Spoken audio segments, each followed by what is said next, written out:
विपिन यादव के पिताजी हैं हम लोग के साथ बातचीत करने के लिए। एक चीज चाचा समझना चाहेंगे, आपसे बातचीत तो उनसे होती थी, क्या कहते थे? वो कर रहे थे, हमको बहुत परेशान करते हैं। कौन परेशान करता है? एसडीएम, जी पीडीओ और लेखपाल जी ने कहा बेटा धीरे से घर से काम करिए। हाँ पापा बहुत परेशान करते, धमकावत है पुलिस से, आपको पकड़वा देंगे, नहीं तो आपको जो सस्पेंड कर देंगे। जी। किस बात का दबाव था? थोड़ा वो दबाव स्पष्ट करेंगे क्या? किस बात का दबाव था? यही होटल लिस्ट बनाने की। अंतिम बार बात आपसे कब हुई थी उनसे? हमसे कल सुबह हुई अच्छा, उनकी पोस्टिंग कहाँ थी? कोटा में। यहाँ कैसा प्रशासन जौनपुर में सहयोग कर रहा है? देखिए जब सामने हो जाए तब नहीं जाने। जी,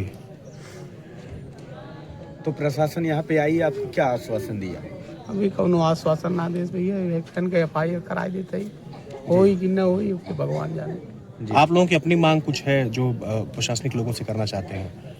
मांग ये भैया जो करें 1 करोड़ रुपये खाते हैं, वह मुँह खाते हैं। हमारे पतोही की नियुक्ति जो है हमारे गांव के आसपास हुई जाए, अकेले कहाँ रहे कि करे सके रही। उनके जो भैया हैं, जो उनका डेथ हुआ है, तो उनके बच्चे भी हैं? एक बच्चे 4 साल के। वो ये वो वही। आओ इधर आओ, आजा बेटा, आओ पापा बुला रहे हैं, आओ आजा बेटा,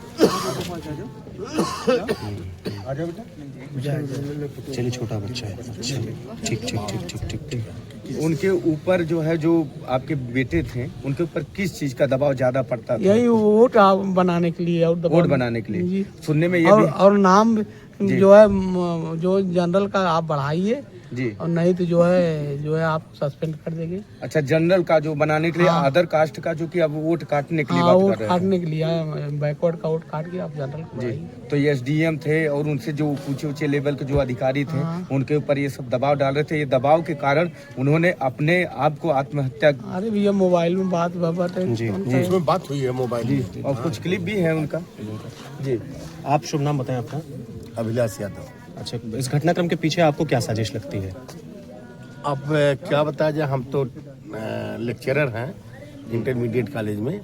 ये हमारे छोटे भाई के यहाँ ससुराल है, और इस घटनाक्रम में तो मुझे कोई जानकारी नहीं, लेकिन जो लोग बता रहे हैं जी, तो यही हम लोगों को जानकारी है कि इस तरह से दबाव डाला जा रहा था कि वो वोट बढ़ाने घटाने के लिए। उसी तनाव में ऐसा उसने किया, जैसा सुनने में आ रहा है। वहाँ हम लोग अब गए तो नहीं, हम लोग तो यहीं हैं, लेकिन जो भी लड़का निर्णय लिया गलत लिया।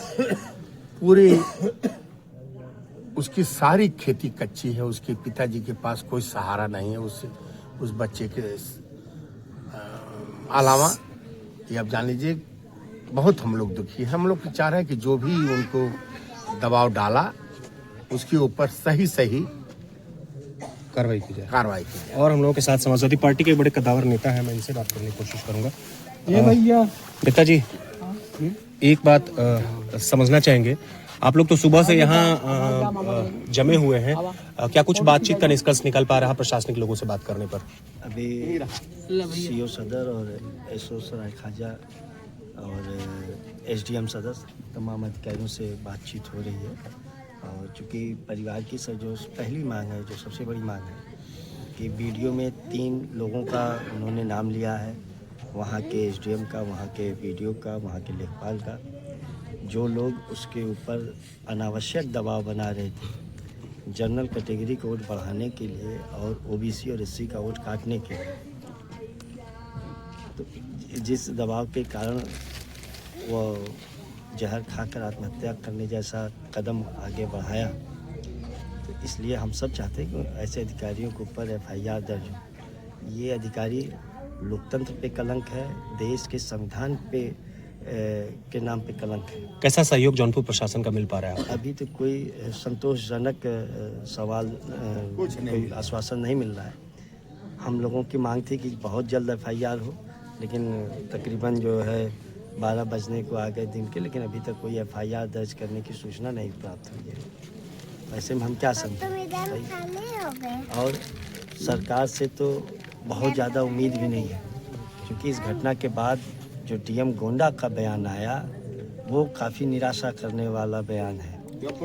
जब वीडियो में मृतक स्वयं कह रहा है कि मैं अधिकारियों के दबाव के कारण आत्महत्या कर रहा हूँ, और वहाँ पे डीएम गोंडा का ये कहना कि पारिवारिक कलह के कारण आत्महत्या किया है, एक सरासर गलत है, झूठ है। ऐसे अधिकारी के खिलाफ भी सरकार को कार्रवाई करनी चाहिए, क्योंकि जो अधिकारी जो संवैधानिक पदों पर बैठे हुए लोग हैं, अगर वो सत्य नहीं बोलेंगे और आम जनता के साथ न्याय नहीं करेंगे तो उनका उस पद पे रहने का कोई औचित्य नहीं है। तो आपको क्या लगता है कि ये जो वीडियो उन्होंने क्लिप बनाई है और जो साहब बोल रहे हैं, जो एसडीएम साहब बोल रहे हैं कि भाई उन्होंने पारिवारिक कलेश के नाते उन्होंने आत्महत्या की है, तो क्या मान्यता उस वीडियो का रखा जाएगा या उनका जो अधिकारी बोले उनका रखना चाहिए? निश्चित रूप से अगर कोई व्यक्ति मौत के करीब है जी, तो वो तो सत्य ही बोलेगा, सत्य बोलेगा जी। और एसडीएम से, वीडियो से जी, लेखपाल से उनकी कोई निजी दुश्मनी नहीं थी जी, दूसरा, आप सब लोग यहाँ परिवार में आए हैं, अगर उनके पिता से आपने बात किया, उसकी विधवा का बुरा हाल है रो रो के, अगर कोई परिवार में दिक्कत होती तो वो लोग, गांव के लोग बताते ही जानते, लेकिन परिवार में ऐसी कोई दिक्कत नहीं। और मरने वाला स्वयं कह रहा है कि मैं अधिकारियों के दबाव के कारण आत्महत्या कर रहा हूँ जी, तो इससे बड़ा कोई सबूत तो नहीं होना तो सुनने में ये भी आया है कि जो कि कह रहे थे कि जनरल के हैं उन लोगों का जो कि वोट बनाओ, उनको बढ़ाओ, और जो अन्य बिरादरी के हैं जो नीचे कास्ट में आते हैं उनका जो कि वोट काटने के लिए बात की है। तो आपके लिए क्या कहना है? तो ये इस तरीके की जो टिप्पणी की बात करेगा, निश्चित से ऐसे लोगों का जो है देश के लोकतंत्र में विश्वास नहीं है जी।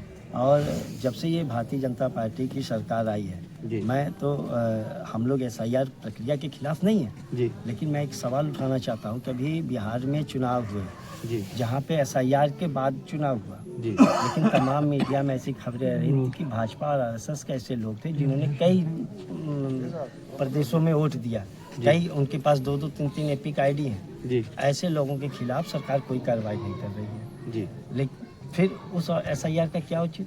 और चुनाव आयुक्त कहते हैं कि जो भी 2 आईडी रखेगा उनके खिलाफ कार्रवाई की जाएगी। तो जो ऐसे लोग हैं जो 2 आईडी रखे हुए हैं, एपिक आईडी, तो उनके खिलाफ कार्रवाई क्यों नहीं कर रहा है चुनाव आयोग? किसने उनको रोक रखा है?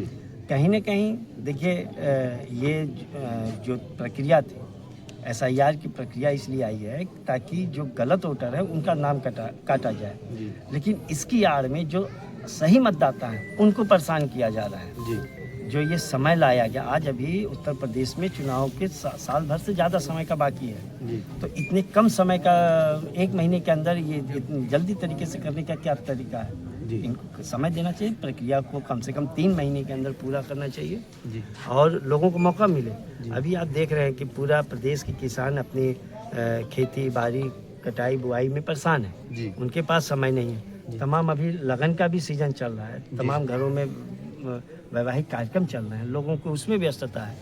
तो अब अगर जो जानकारियां हैं बीएलओ को, वो आम जनता को देना है। अगर वो व्यक्ति, वो नागरिक स्वयं परेशान है और जानकारी नहीं दे पा रहा है, उसके लिए आप बीएलओ को कैसे जिम्मेदार बना सकते हैं?